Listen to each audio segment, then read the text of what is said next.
Nagkaisa ang nasa 30 na business group sa panawagan na agad na maparusahan ang mga nasa likod ng anomalya sa flood control projects ng gobyerno.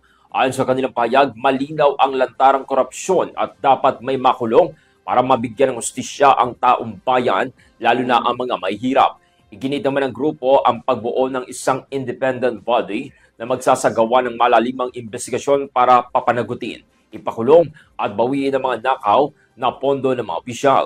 Kasama sa kanilang panukala ang pagpapanagot sa mga kasabwat sa gobyerno at pribadong sektor, pagbabalik ng ninakaw na yaman at pag-blacklist sa mga kontraktor at negosyanteng sangkot sa anomalya. Tiniyak pa ng mga negosyante na handa silang tumulong maglantad at maghanap ng ebidensya laban sa mga opisyal na sangkot para masampahan ng kaukulang kaso.